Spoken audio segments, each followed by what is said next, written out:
Welcome back, you guys. Stella's Knife Obsession. Today I'm gonna go over the regular Redención 229. I think this is the original, I guess, that they put out. And then we're gonna look at the Kickstop, this baby right here, from Riyadh, and what's his name? I will put that on the screen because I can never remember. It is, let's see if it says on there though. Lee Williams, yes sirree. I love the way this knife looks when it's opened up. This one doesn't have that,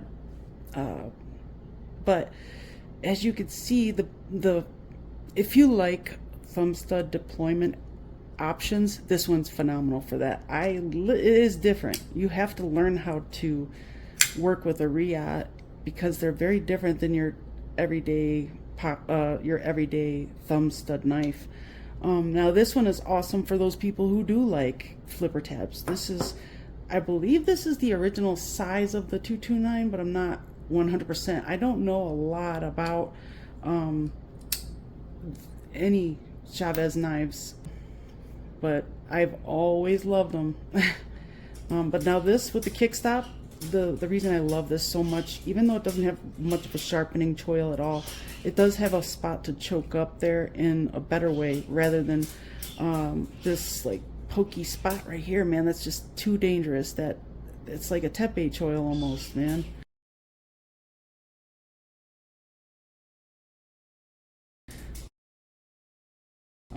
Just a big ass sharpening choil. You could even cut one into this if you needed to. It'd be easy. The plunge ends right there, and you could just take your Dremel, do your thing, right? But anyway, I love this knife, and I'm getting ready to send everything back to him. So I just wanted to go over these two babies together. Just the fact that it has a flipper tab with a Kickstop. That's phenomenal because you have such a sterile looking knife. There's no thumb studs to gum up what it looks like. It's just a really nice streamlined Chavez, ready to go, ready to cut. This thing is, it's big, beefy, and it can handle it for generations in your family to come. I love it. Love this knife. I'm gonna miss every single one of these knives, and there's really no comparison. These are technically, they look the same, but they are different knives altogether. I mean, because a lot of people don't even consider flipper knives for their collection. They hate them so much. I guess maybe it's an old school thing. I don't know. But I don't mind flipper tabs. I prefer thumb studs, but if it had a Kickstop, I would absolutely prefer that, just because look at that, your lines are perfect. It's gorgeous. So just a cool knife. I love this. I would love any, I kind of love those Kickstop traditionals that, oh, I forgot who makes them, but my god, is it I believe it starts with an E, but the Kickstop, those traditionals, if I'm even saying the right thing, I love them. I would love to have one. I would love to have one of these too. Oh man, yeah, I'm gonna miss these bad boys. Like, it was so fun getting to look at some of these. Let me just show you. Hey, for giggles, let's do a size comparison with these three here. We'll do pivot to pivot. Oh wow, big difference, big huge difference. Let's see. All right, actually, let's just take a look at these before we have to send them back out. I'm gonna start with Grambo and say what a fan I am. I'm a big fan of Grambo now. I never heard of them until Android sent me his knives, and now I'm in love. If I could just find what I'm looking for. Here it is, the Russ. Well, here's the Grambo Russ. Yeah, this is the one I fell in love with. My God, it's good. This one's so nice. It's got a unique thing going on, and it makes them stand out. Rambo, it makes them stand out. I like it. I just like when people are able to think up something different, you know? It's crazy. This nice knife. I really love it. They have different versions of it. I don't know that you can find this anymore. I don't know that it even exists on another market at all. So I would say if you can run into one of these bad boys and you have the money to grab it, grab it. It's so nice. And this is another Rambo, the Assetto. They have a titanium version. They have this version. It's a beautiful clip point blade, traditional type style. Love it. Loved it. I really am a big fan. I love this flipper tab.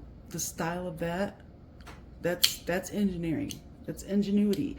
I feel like these guys are ahead of the times because of what types of ways they're switching it up, you know. They're using different yet still the same Torx bits. I mean Torx screws, hardware. But they you know, it just looks so cool. It's different. I love that. How could you not? Pretty cool, but if you don't, you don't. If it's not your style, it's not your style, you know. Beautiful though. Love the stuff. But we're gonna have to mail it back, unfortunately. The Winter Blade Factor. Oh my God, you guys, come on. How could you not? It's so fun, so fun. And that sound. Oh yeah, it's so good. Another artistic piece of ingenuity.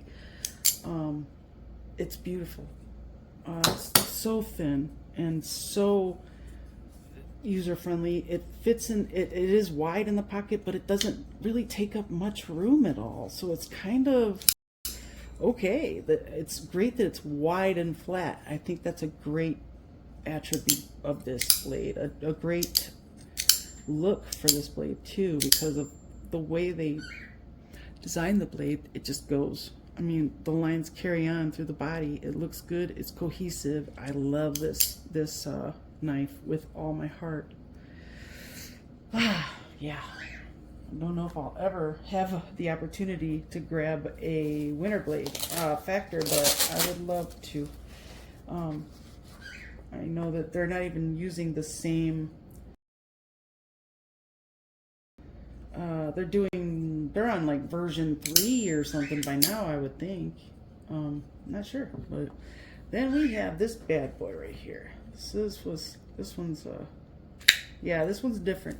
The Cybernetic by We has another top flipper that's kind of hidden, and if you don't know how to use a top flipper, this is not the first knife you want to try. Love it though. It is long and beautiful lines. Awesome effect they did on the blade. They did not do that on all of them though. It's just this specific variant, and they only put out X amount of each variant. So there's like a silver one or gray. You know how they do. Yeah, but I love it. Oh, the action is phenomenal. It's good stuff. I recommend it. Great knife. I don't know if they have any left, because they usually put them out in numbers now, and they're like, this is number 10 out of 210, so you better get it soon. Well, let's go with this here.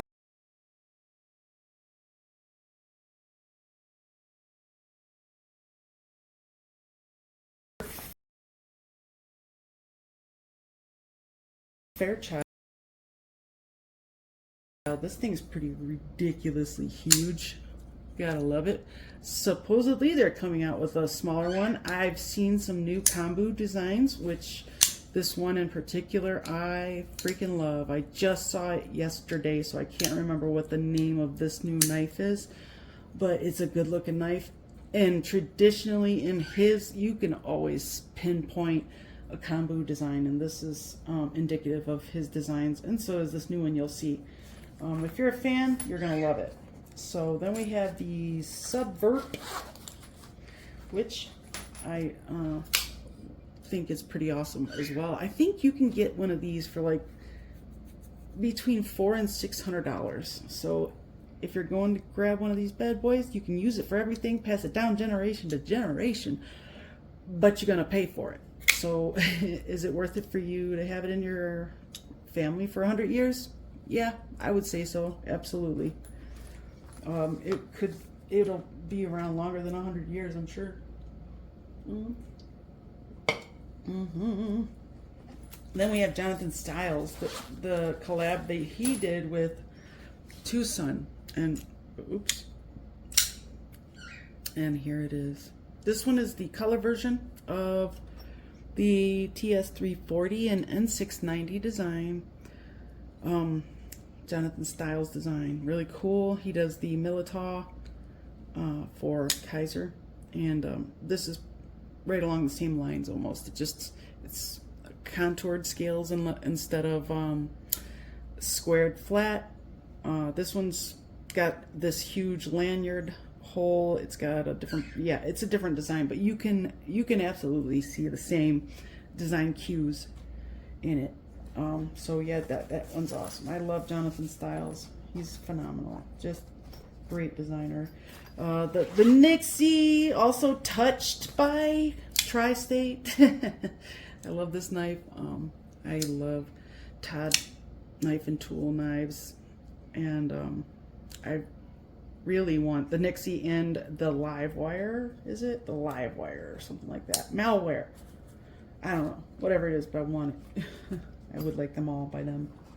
Then we have the Surge Trisect, which is a design language you cannot miss. Surge has got a very slotted cleaver blade type of look about his work, but it's so cool and it's really out there. It's really different. It's an acquired taste. That's what I'll say. But I would like to acquire his taste, if you know what I mean. Yeah, okay. So there's that, and then the GTC hypersonic, that collaboration they did with Civivi, really freaking cool. Love this one. Cool knife. I used to have a GTC designed blade that they did with Kaiser, and it was the Hunter. I love that knife. I should have never sold it. It had the best washer action you could ask for on a knife. Like original Penguin by QSP. The original QSP Penguin with the here he goes. He's about to sing.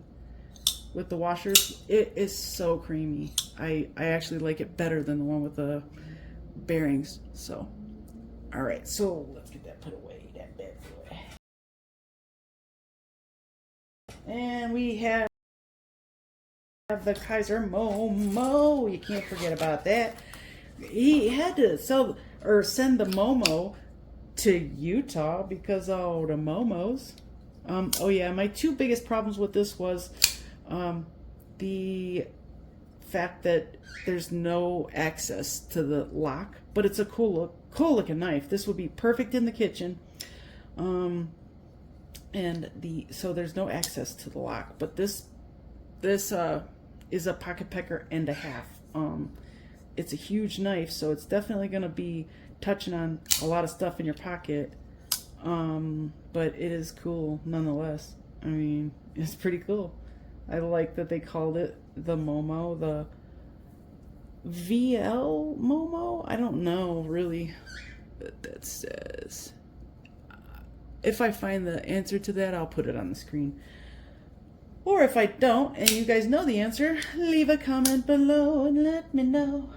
Alright. Where'd it go? Over here. Oh, there it goes. All right, put that back in there. So the Momo, we did the Surge, we got the Spyderco, we got this baby, the Fairchild, and then the bag knives, along with the Kickstop Redemption.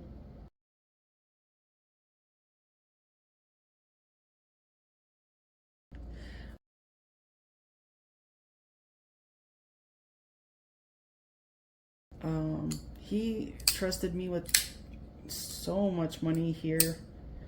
Excuse me, but that's also why I decided not to take anything apart, because I have ruined knives by doing that, and I would hate to do that with any of these. These are all worth, you know, their weight in gold for the most part.